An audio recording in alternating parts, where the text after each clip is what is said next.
Hey guys, it's Jimmy Bremner and Dexter the boy. CTOA, we're on the urban trail, and this is the last post I'm going to do before I head off the SHOT Show next week. I'm really looking forward to it.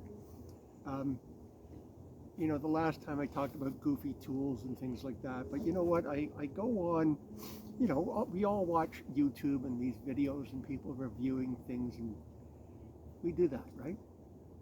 But I have to tell you, when I watch people do a knife review, the first thing they do is start beating the bejesus out of it, and you would never do that. So this is a Benchmade, okay, full tang, great knife. But I have to tell you something. This is your lifeline, okay? You would never. You're not going to baton it. You're not going to do anything unless you absolutely had to use it in a survival situation, just like your firearm. You don't. Come on. That's why you know at least how to break your firearm down to do basic maintenance on it. It's to keep it in functioning order. And I don't understand why. I just don't get it, okay? So, that said, so how do you know when you're buying something, if you're buying something that is, it's going to be like a lifetime, hand down to your kids kind of thing, legacy piece? Well, here's the thing, okay? Buck knives, the Russell's knife, they've been proven over decades, at least 6 decades, okay? Swiss Army Ranger.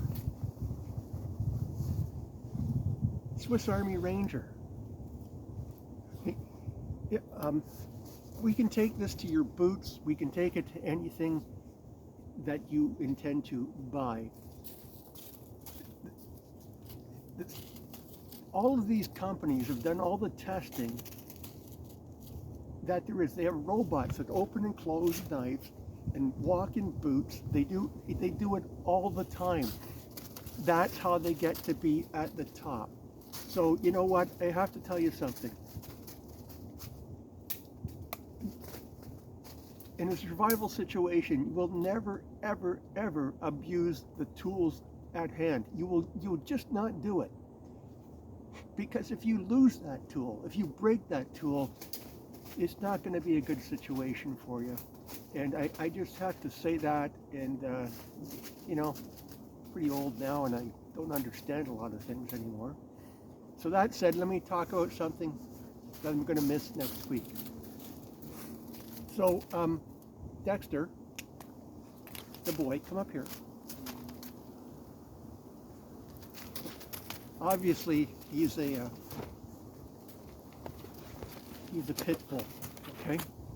And he's my 3rd pit bull.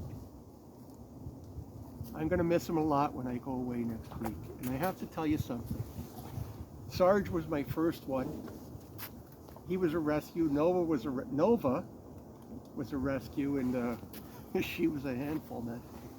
But I did manage to get her from a red zone down into at least a low yellow, and I could take her to a dog park as long as she was on a leash.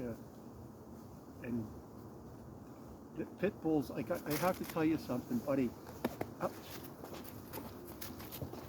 I wish he would look at the camera. But I have to tell you something. The pit bulls get a bad reputation. It's because of bad owners. They are the most empathetic, lovable dog, expressive in their faces dog that you could ever own. And I've owned every breed of dog in my lifetime, and I have to tell you, my heart goes out to the pits, because you know what, it's a disservice to blame them for all the ills that there are out there in the dog world. You can look up the statistics, but you know what, again, I wouldn't own another type of dog. I think they're absolutely awesome. This guy is like he's like 100-pound lap dog, okay? He never leaves my side. He's going to stay with his, my son and his cousins, a couple other dogs and cats, and he'll get along, and he's just a great guy. So if you're thinking you have to have experience, okay, or know somebody that knows how to handle dogs. But if you're thinking of adopting something, please look at the pit bulls. In Canada, they call them American bulldogs, but it is what it is, right? And they're just a great dog. So, with that said, I'm going to be bringing you video from SHOT Show next week. I'm really looking forward to it. I've got a lot of things going on. We have a lot of things going on. And so I'll see you in Vegas next week. SHOT Show 2024, Jimmy Bremner and Dexter. Dexter, come. Up. Up. Come on up. Dexter the boy, and we're out.